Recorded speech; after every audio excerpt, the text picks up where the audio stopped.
life fixers. Hope you're having an awesome day. Are you ready to better understand yourself, your partner, and your marriage with primary and secondary emotions? This was a big one. I got quite a few different comments and questions from different people about this. Different people have different levels of knowledge. And I was like, okay, we got to do an episode on this. And I am excited to be here today with Liz Polinsky, a marriage counselor who specializes in military relationships, to explain it to us. I really want to go deep on it. I want to hear what she has to say. I have a little bit of knowledge on it, but obviously I always like pretending that I know none, because that's the best way to learn nothing. So I'm going to say I know nothing about primary and secondary emotions. Well, thank you so much, Liz, for being here. I'm excited to be here speaking with you. You want to start by telling us something you did as a kid that your parents still laugh about today? Oh, wow. Well, maybe the first thing that came to my mind was actually when I was in college. So it's not quite as a kid, but compared to who you are now. Yeah, it's a kid compared to now. But I remember my dad was visiting. My parents were divorced and I lived with my mom primarily. And my dad was visiting either for a graduate. I don't remember if this was high school graduation and I was going into college, or if it was college graduation, or where it was, but I was driving him around town to show him all of my favorite sites. And I took a closed exit off the freeway. And so we're driving through all of these big, I don't know what you call them. They were like these orange barriers telling people, no, you can't drive this way. And they do still make fun of me for that. And I said something like, wow, this is so fun. I'm breaking the law. I was like, breaking the law is fun. And so that is kind of like the joke thing now. Oh my God, I love that. It reminds me once of, not as funny but it was like down the road for me. The road, like literally like a block away, the road turns. It's still part of the same street, but like you're driving and the road turns, so you can't see after the turn. And there's always like almost crashing into people. And they were doing construction there by like one of the houses or something. And they had just put up like those like cones, like basically like signs, not those huge orange ones, but just telling people they couldn't go. And my mom was in a rush and she didn't want a thing. And she's such a rule breaker. So she's like, don't worry, they just started. Nothing will happen. They'll just let me go through. So she like turns, she can't see past, and the entire road is dug up. So you couldn't like drive. So the police, because in New Jersey here in unions and stuff, we have in every like construction site, like a police, like an off-duty police guard, just like standing there. And he comes over to her and like asks her for a license, and he can't really give her a ticket because he's off duty and it's not really what he's meant to do. He's like, yeah, you'll get a ticket in the mail. And obviously never came. But yeah, freaking rules. He wanted to rub it in, didn't he? He was like, even though I'm not working right now, I could let this go, but I'm going to be a pain just to point it out. Yeah. Well, also he's bored. They're like there for like hours and like they're just sitting there. So why not some action, right? Yeah. Okay. So let's get into what we've been requested by quite a few people actually about primary and secondary emotions. People have like different views of it, different mixed ups. People like ask me these questions in like a little bit of a different way. Everyone had a little bit of some sort of background, but I want to start from like base for people who know absolutely nothing about it. If you had to explain primary and secondary emotions, how do you start? Yeah, well, I might actually start with what are emotions and why do we have them? Because I think we need to know that in order to even figure out what is a primary versus a secondary emotion. So maybe I'll start with that. So emotions are sort of like biologically hardwired chemical responses in our body. And they're really there for me to be able to respond and react to something in my environment really quickly, especially if I don't have time to sit there and analyze the situation. So if I'm at the beach and there's like a tsunami coming, probably unlikely scenario that any of us would be at a beach and there's a tsunami coming. But if that were the case, I need fear to help me react really quickly to get out of that situation. Or if there was maybe more likely, like a really mean dog that broke out of their fenced in backyard and was chasing me down the street, like I need that fear to get going. And so emotions, they all have a function to help us in environments where we don't have time to stand there and think, okay, should I run? Should I try to pet the dog? Should I try to throw a ball and see if it'll play catch? I don't have time in a scenario like that, if I want to protect myself, to really think through all of my different options.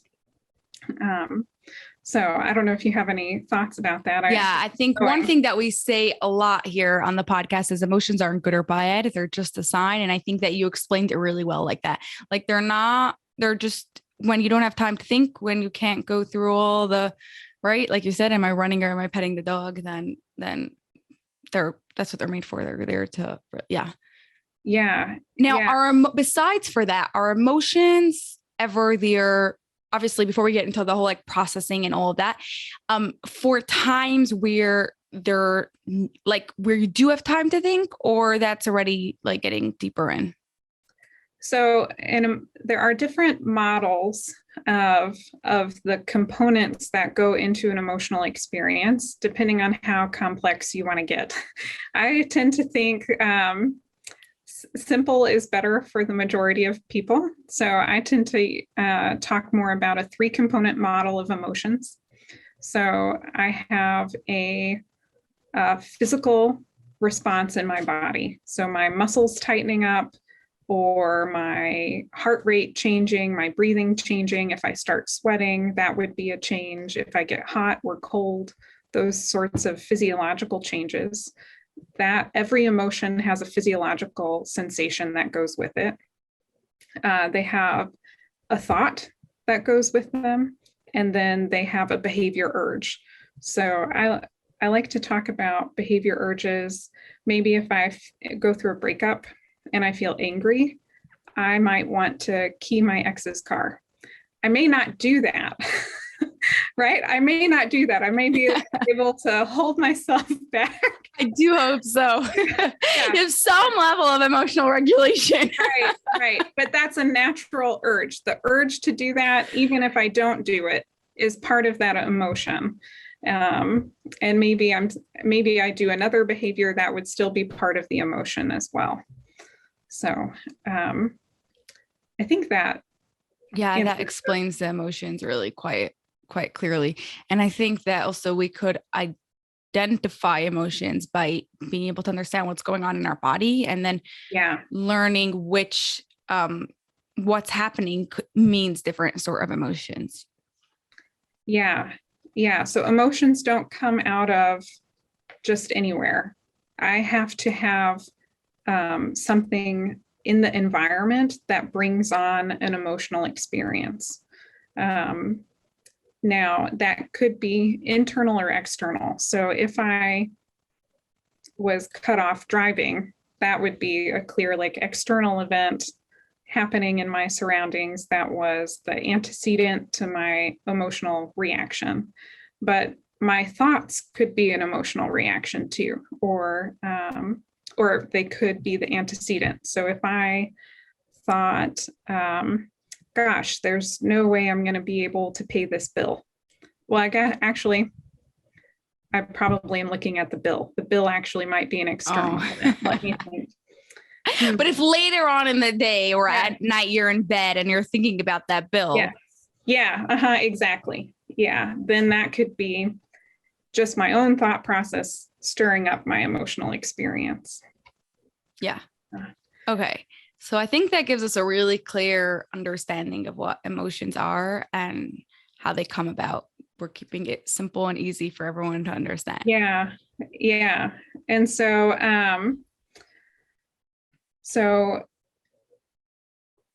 my sort of first emotion to whatever event is happening, that bill, so to say, for the example here, that is my primary emotion. But for so many of us, we're sort of taught to not pay attention to our emotions, to try to be logical and not emotional. And a lot of people just have never been sort of either socialized or taught any form of sort of emotional self-awareness. And so when I have if I feel an emotion I don't like, that can lead to a secondary emotion. So now maybe I'm worried about this bill. That's my primary one. And then I start getting angry that I feel worried. And that's my secondary emotion. It's not. Secondary emotions only come when you don't like your first emotion. They come as a reaction to my first emotion. Right. So not especially do I not like it. Sometimes it's just, it wasn't processed, or it was, I don't know if this is the right way to explain it, but it was like taken further, like it was gone, like you're questioning that emotion. And so then you get a secondary emotion, right? Yeah. Yeah. Another really common example for that would be grief. Maybe I feel really sad because somebody important to me died. That's such a natural thing. Maybe, I should feel sad in that type of situation. That's the natural, normal reaction, but it hurts. And if I don't like, I could be afraid of the sadness. That happens a lot. So like people who've had anxiety or depression in the past, if they feel sad about something, they sometimes get scared. Oh, this will happen to me again. So that would be another example. So not necessarily like, I don't want to feel this way, so I feel angry that I'm feeling it. But it could be, I feel afraid to feel this emotion. I also hear that a lot with women who, when they have anger, sort of women tend to be socialized to not feel angry. Or like it's not an acceptable emotion for some reason, And so if they feel they angry, tend to get angry really fast, really quick. You do? No, women in general, like they tend, even though back to what you were saying. Yeah. I guess it just depends on how each person grew up. Yeah. Yeah. So angry is, so they don't want to feel angry. So then what would they feel instead? It's pretty common for them to feel scared about feeling angry or feel anxious about angry emotions. And then they kind of divert it into a secondary emotion. Like, this isn't acceptable for me to feel. And so I go into a different emotional experience. Okay. Now, are there certain emotions that are primary and certain ones that are secondary?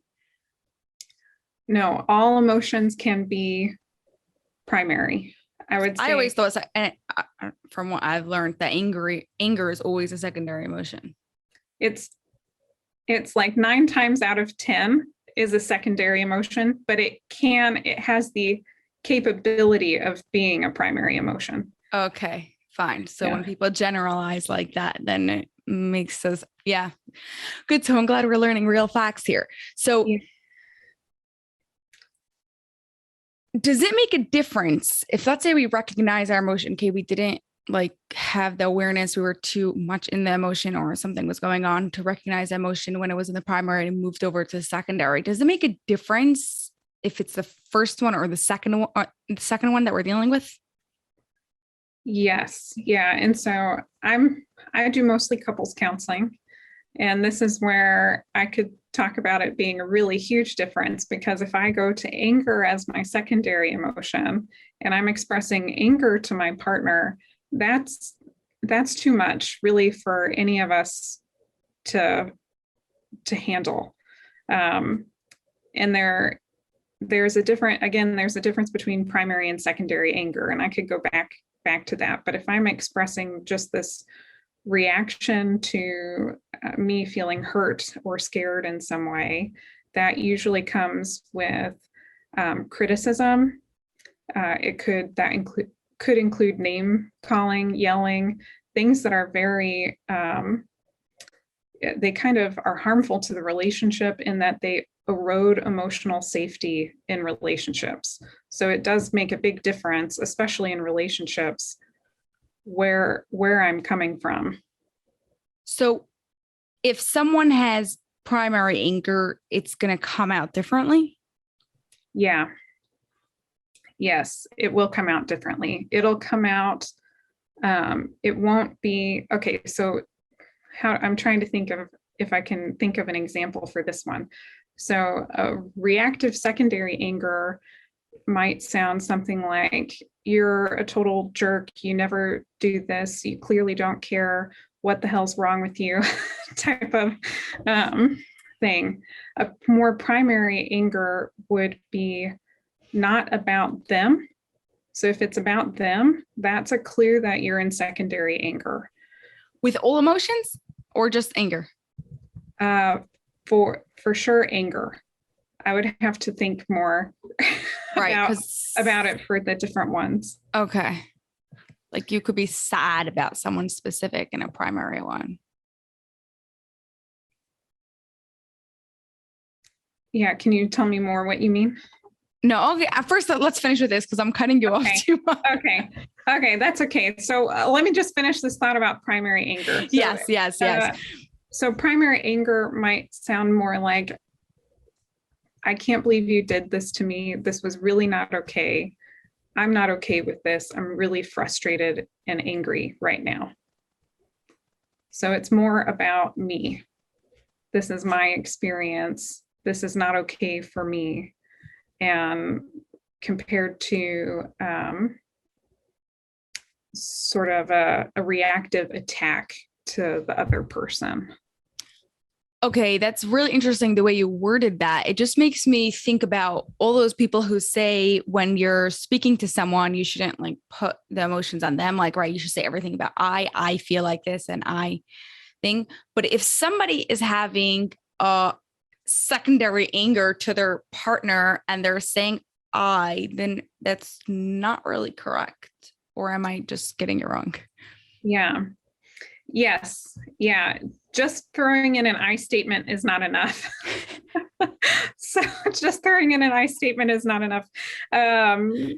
Because you could still, let me see if I could come up with a secondary reactive one with an I statement. I can't believe you did this. Right. I've been telling you over and over and over. No, but let's say they say, okay, let's say sincerely, you say a real primary statement. So you're angry at them. First, you're starting for an example. Someone's yelling at their partner.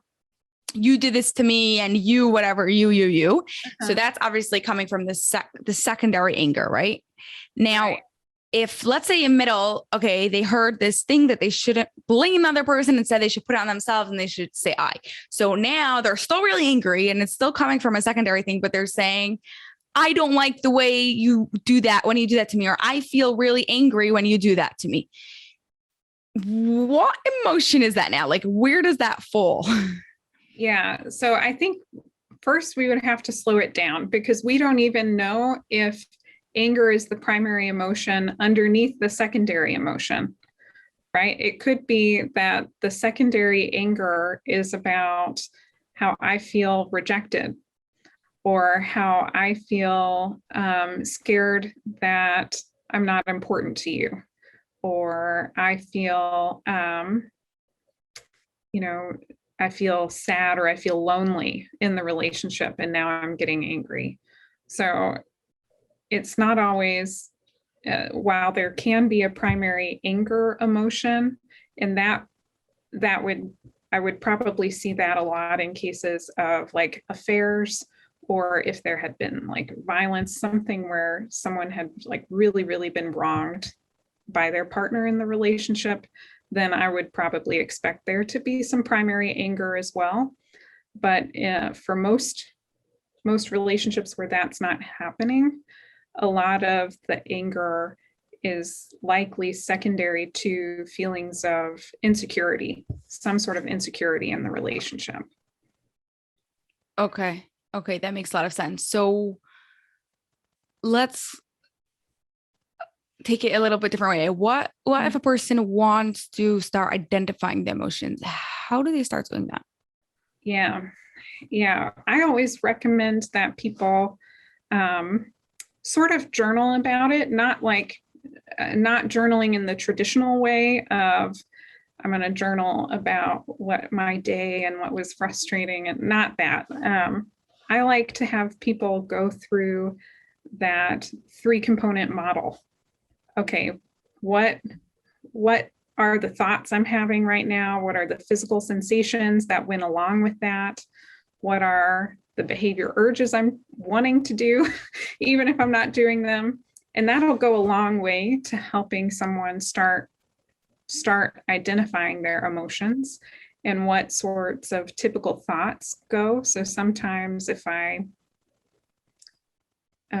maybe some people are more in tune with their thoughts and other people are more in tune with their bodily sensations, and others are more in tune with what they do. So this can help increase someone's in-tuneness with their self in all 3 of these areas to help them be faster at figuring out which emotions they're experiencing. Yeah. And also they'll be able to start seeing patterns, like which things happen really often. And I'm sure that after they do it some time, they'll start catching themselves earlier. Like, let's say, for example, they are more in tune with their body sensations, then they'll start being like, oh, my muscles are tensing, my stomach is like tightening, all those sorts of things. And they'll be able to have an easier time identifying what those emotions are. Mm-hmm. Yeah, exactly. Because even that, like, a lot of people talk about feeling hot with anger and having kind of increased energy, and their mind is very focused on the thing that has made them angry. Whereas with anxiety, their mind is very busy worrying what could go wrong, right? And physically, it could feel hot and sweaty, but some people talk about feeling cold. But it's more of a feeling in their chest and sometimes in their stomach, and the thoughts are really different. Right. So it gets really, really clear. Now, okay, so let's say someone identified the emotion. Now, what are they going to do to actually process them? And if, let's say, they recognize that this is a secondary emotion, do they first have to go back and see, okay, what's really the primary emotion? Yeah, I would say yes. You always want to figure out what the primary emotion is, because that is the emotion that needs to really be processed. Instead of just like putting on a band-aid of what something else, like you deal with that and then there's really the issue over there. So you have an explosion that's going to come out at some point. Yeah, I would say one way to think about secondary emotions is as a coping mechanism. A secondary emotion is protecting me and helping me cope with my primary feelings. And so if I don't get to the primary feelings, my emotions are not getting processed at all. Yeah. Okay. Yeah. That makes a lot of sense. You explain things so super clearly. I like this. Okay. So now how are we processing them? Yeah. Well, I think, awareness goes a long way. There's quite a bit of research that just says if I can identify what's happening inside of me, it sort of calms the whirlwind. Yeah. And then your primary emotions, I tend to have more of the stance of there's wisdom in your primary emotions that needs to be listened to. And that maybe goes back to my one of my beginning statements of emotions have a function. They're there for a reason, to help me know something about my environment. So primary anger tells me if I've been wronged by somebody, like if somebody crossed my boundaries, that would be something where someone would feel primary anger. Fear and anxiety tell me about a potential danger. So if I feel afraid, the danger is pretty close by. Whereas if I feel anxious, I'm thinking about what could be dangerous in the future. Okay, just to stop you on that. Mhm. Now, so obviously, this is like you don't want to take fear and anxiety are important things. Like we said, they're just this, they're telling us something. But when do we know that like, okay, it's telling me I have to be aware about something, I have to do something, but I can't let this fear or anxiety overtake me that I'm not actually doing something that I have to do. Yeah. Yeah, that certainly does happen for a lot of people. Um, Procrastination is a good example. That's a good example. Although we could come up with tons of examples. But if I'm feeling so overwhelmed about some sort of task that I have to do that I keep putting it off, that's actually how I'm trying to cope. Me putting it off calms my anxiety. And so a lot of what I have to do is actually be willing to feel my feelings, because I need to, like the fear or anxiety, if I am willing to feel it, will help me with the situation that I'm facing. But if I'm not willing to feel it, then I'll just keep trying to avoid it and push it off and off and off. Right, right, right. So just feeling the emotion is going to help you. It'll Let's go make a that long loud way. and clear for Yeah, everyone. yeah, it'll go a really long way. Yeah, acceptance of how I feel. I mean, there are, I think, well, there are over 400 types of therapy. So I don't want to say something wrong by saying like most therapies or something, because I don't know actually the percentage of that. But a lot of therapies are about increasing my ability to feel my feelings and be in contact with my feelings, and and get sort of the wisdom from them and make choices about what to do next from whatever message it's telling me. Right. So just to like make this really clear and really concrete for Uh-huh. everyone listening, if you have fear about something that you've got to do and you are maybe procrastinating on it because there's a lot of fear going on there, and you go and you identify the emotion and you feel the emotion that you're feeling of fear. And then you want to listen to the wisdom. Why is it telling you this? And then take action, not by getting scared and continuing to procrastinate, but by listening to what the fear is telling you. Not in a way that you shouldn't do this thing. I don't know how to word it correctly. And people say like, No, "Oh, I'm listening to the fear, so I'm not doing this." But of what to be aware of, how to prepare for your situation, so that way it'll be okay.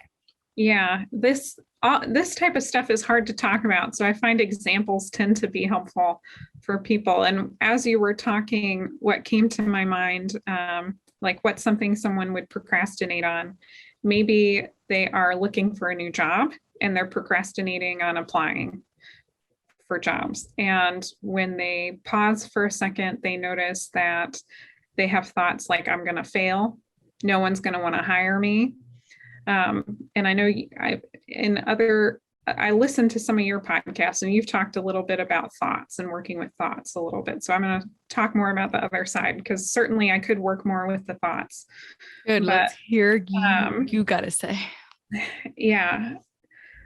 So if I was thinking, okay, this makes sense that I'm scared about this. This is important to me. In this instance, it is important to me to feel successful. It's important to me to find a new job that I want. That's why it's so scary. And so there is something of value in that fear to tell me, okay, this really matters. I don't want to, I don't know, half-ass it, so to say. Right.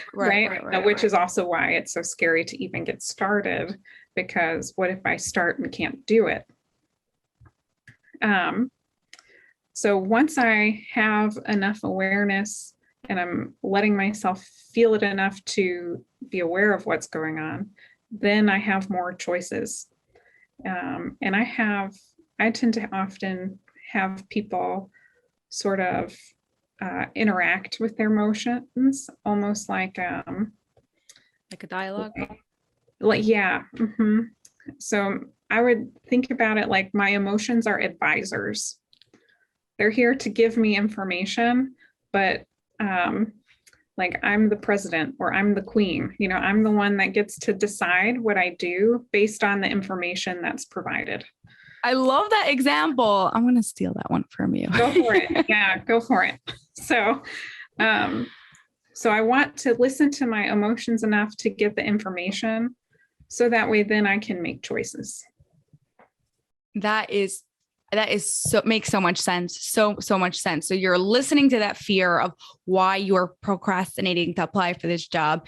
You don't want to mess this up. This means a lot to you, to your future, to what your life is going to bring. And so you're like, okay, not that I'm going to continue procrastinating and not apply for these jobs, but what do I have to do to prepare so that way I'm doing a good job applying? Yeah, exactly. Okay.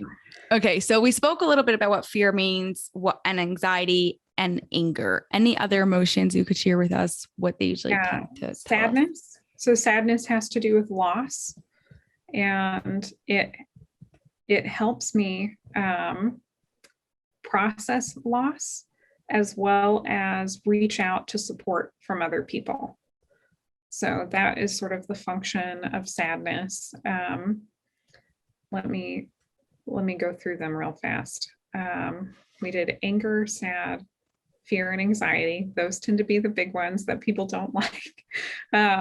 There is guilt and shame.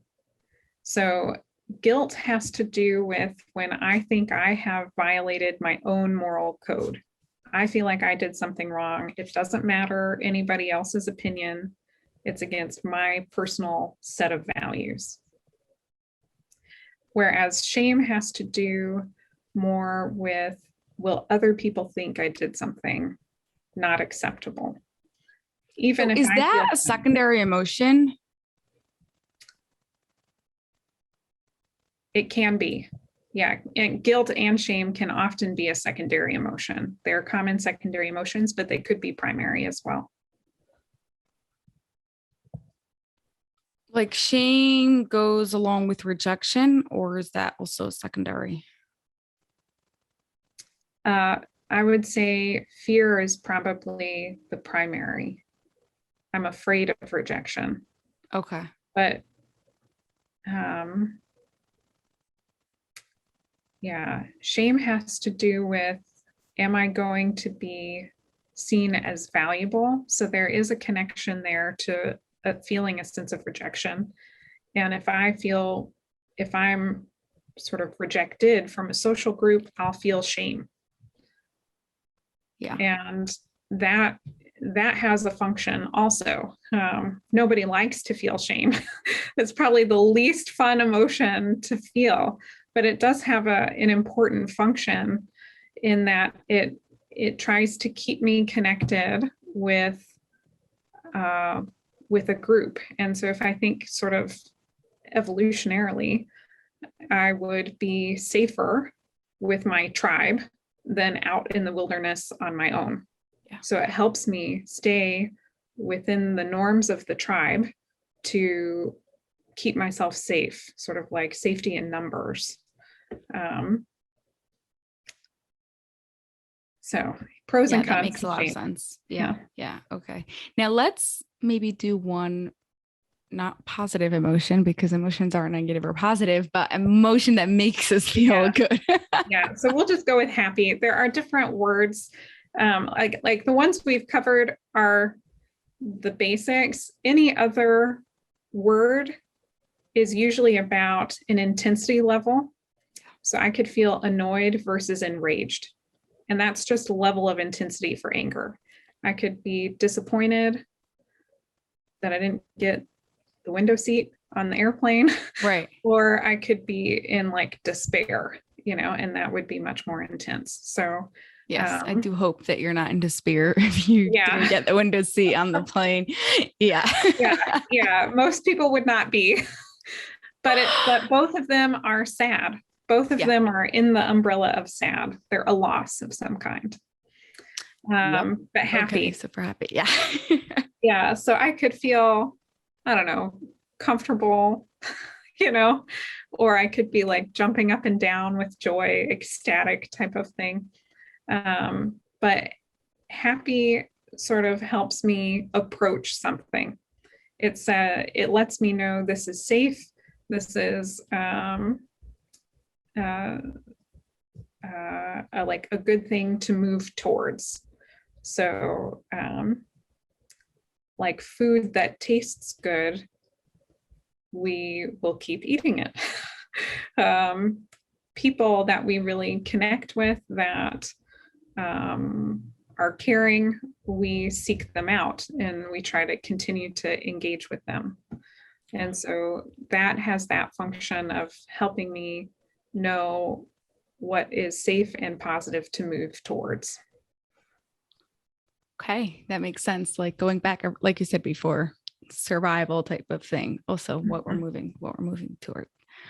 Oh my goodness, this was so clear, so easy to understand. Like taking such a complex thing that for some reason they don't teach us in school and making it so easy for us.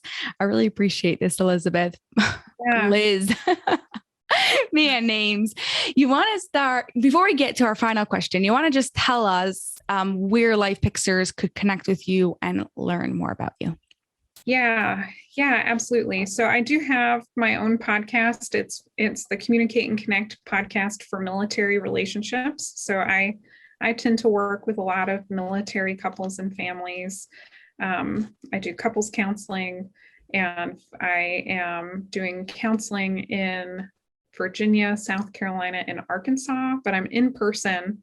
Like that would be all online. I'm in person right now in Norfolk, Virginia at the Relationship Center in East Beach, Norfolk. So if someone was looking for counseling, that's how they could find me.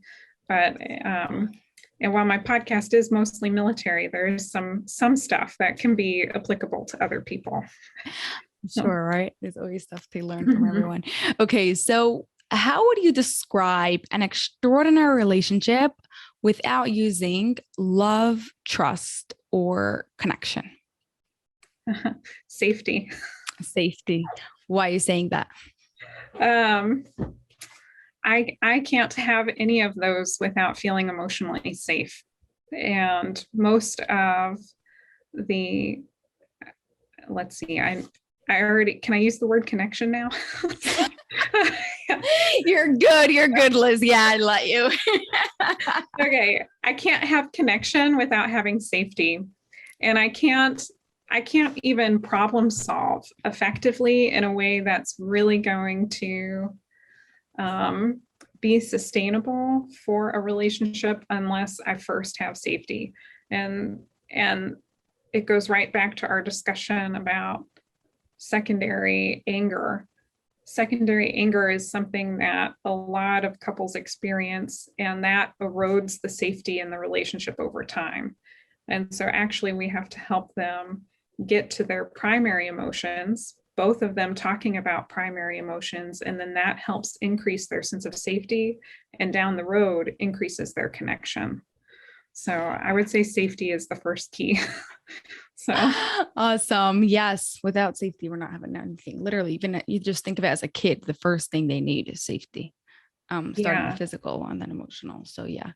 Well, thank you so much, Liz. This was so much fun. And I'm going to say it again. It was so clear. So thank you so much for taking the time to be here with us. Yeah, thank you. I've enjoyed it too. That's all for this episode of the Life Fix University podcast, but I have a huge favor to ask of you that will not only support the show, but will also help the people you love most. We are striving for 1 million downloads by the end of 2025, and we can't do this without your help. If you love this episode, please share it with 2 of your family and friends so they too can rewire their brains to have an extraordinary marriage. It was awesome spending time with you, and I'll see you on the next episode.